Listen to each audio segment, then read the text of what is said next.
excited and overjoyed to be the recipient of the Utah Leopold Conservation Award.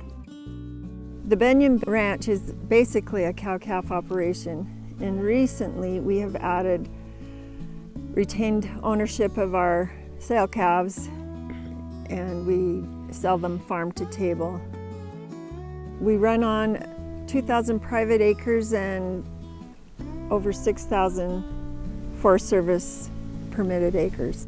Some of our conservation projects have been fencing, putting troughs in and providing better water to several of our pastures, arrest rotation grazing on our pastures, on our private and on the Forest Service managed property.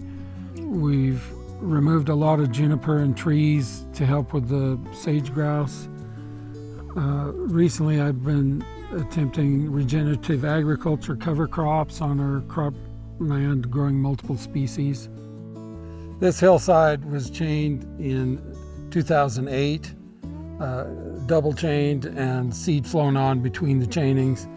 And one of the seeds introduced species is this four-winged saltbush, which is very good for wildlife. Deer especially like it. Compared to what it was, which was pretty much a Pinyon-juniper forest, now we have lots of diversity of species, as we were saying, not only the four-wing, but the immigrant kochia, of course the sagebrush. A lot of the native species survived well, the blue bunch, wheatgrass, Indian rice grass.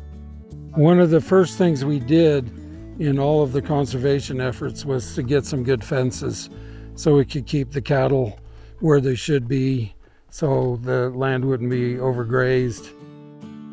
So here's one of the tire troughs. We use the NRCS design, and we keep getting better and better every time we put one of these in. We've got these valve boxes. I can do a lot of different settings.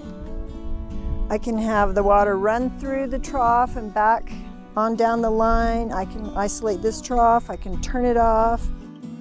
The benefits of these beaver dam analogs: they slow the water down, they trap silt, especially in high water times, and they prevent erosion. They provide a great place for wildlife, as well as the fish, the trout, migrate up in these creeks. About 6 years ago, we decided to move our operation from strictly cow-calf to more farm to table, selling finished beef. And at the same time, we added some Wagyu bulls to cross against our Angus herd, so we get a Wagyu Angus cross, or as some people say, American Wagyu.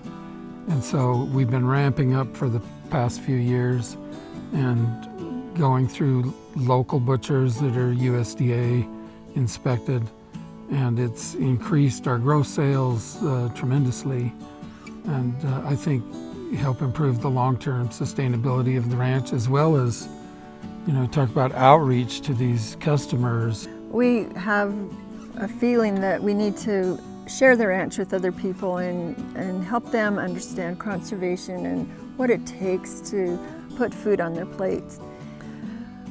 We have had BYU kids come, and they do a conservation project during their stay here. Our family is the most important part of the ranch. There are three parts to the ranch. There's the land ownership, there's the operation with the cattle, and there's the family or cultural ties to the land. And our children come and enjoy the ranch and help on the work days and do a lot of the work themselves. I think the concept of stewardship then is that we realize that we have to take care of that land, that it becomes part of us to the point that it owns us. I don't know a life that isn't conservation and stewardship of the land.